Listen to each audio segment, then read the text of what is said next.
Welcome to சமையல் with கவி. நம்ம இன்றைக்கி என்ன ரெசிபி பார்க்க போகிறோன்னா பாலக்கீரை பொரியல் எப்படி செய்யுதுன்னு பார்க்க போகிறோம். இது சாதத்து கூடலாம் வச்சு சாப்பிடும்போது சூப்பராக இருக்கும். இப்போ இது எப்படி செய்யுதுன்னு பார்க்கலாம். இப்போ நம்ம வீடியோக்குள்ளே போகலாம்.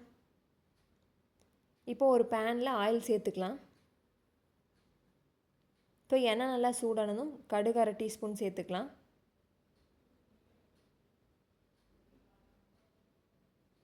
இப்போ கடுகு நல்லா பொரிஞ்சிருச்சு. இப்போ இது கூடவே 1 டேபிள் ஸ்பூன் உளுத்தம்பருப்பு, 1/2 டீஸ்பூன் சீரகம் சேர்த்துக்கலாம். இப்போ இது நல்லா கலந்து விட்டுருங்க. இது கூட இப்போ வெங்காயம் சேர்த்துக்கலாம். நான் 20 சின்ன வெங்காயத்தை சின்ன சின்னதாக கட் பண்ணி வச்சுருக்கேன். இது கூடவே கருவேப்பிலை, பச்சை மிளகாய் சேர்த்துக்கலாம். நான் 3 பச்சை மிளகாய் எடுத்திருக்கேன். நீங்கள் காரத்துக்கு தகுந்த மாதிரி சேர்த்துக்கலாம்.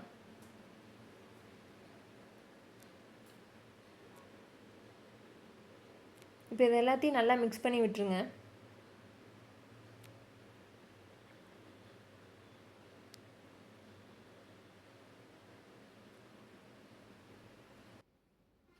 நாலு பல் பூண்டை சின்ன சின்னதாக கட் பண்ணி வச்சுருக்கேன். இதையும் சேர்த்துக்கலாம்.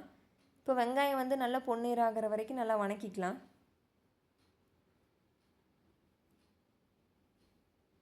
இப்போ இது நல்லா வணங்கிருச்சு. இப்போ இது கூட நம்ம கீரை சேர்த்துக்கலாம்.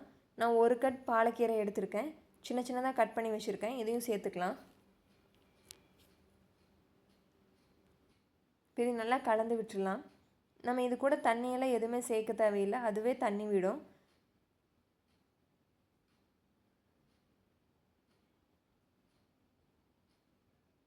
இப்போ இது கூட தேவையான அளவு உப்பு சேர்த்துக்கலாம்.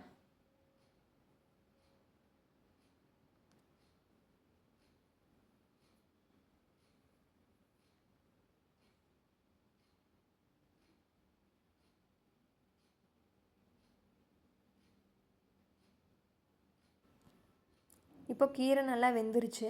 நம்ம இப்போ இது கூட எக்கு சேர்த்துக்கலாம். நான் வந்து 3 எக் எடுத்திருக்கேன்.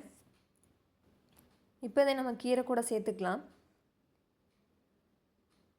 இப்போ கீரையெல்லாம் ஓரமாக தள்ளி விட்டுடலாம். நம்ம இப்போ எக்கை வந்து சென்டரில் சேர்த்துக்கலாம்.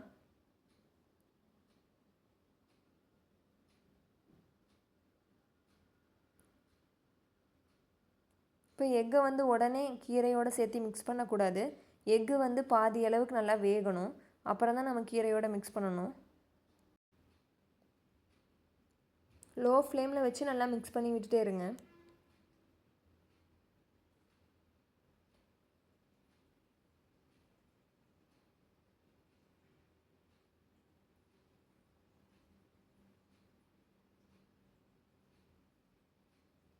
இப்போ முட்டை ஓரளவு வெந்துருச்சு. இப்போ இதை நம்ம கீரையோடு மிக்ஸ் பண்ணிக்கலாம்.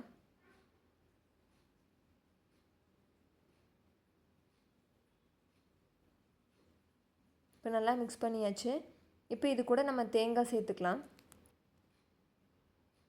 தேங்காய் வந்து ஆப்ஷனல் தான்.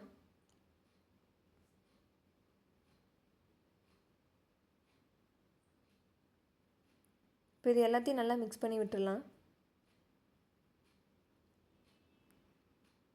அவ்வளோதான், டேஸ்ட்டான பாலக்கீரை பொரியல் ரெடி ஆயிடுச்சு. நீங்களும் ட்ரை பண்ணி பாருங்கள். கண்டிப்பாக டேஸ்ட்டு சூப்பராக இருக்கும். ட்ரை பண்ணி பார்த்துட்டு எப்படி இருக்குன்னு மறக்காமல் கமெண்ட் பண்ணுங்கள். உங்களுக்கு இந்த வீடியோ பிடிச்சிருந்துச்சின்னா மறக்காமல் சமையல் வித் கவி சேனலை சப்ஸ்கிரைப் பண்ணிடுங்க. அப்படியே பக்கத்தில் இருக்கிற பெல் ஐக்கனையும் கிளிக் பண்ணிடுங்க. அப்போ தான் தொடர்ந்து வீடியோஸ் வரும். தேங்க்யூ.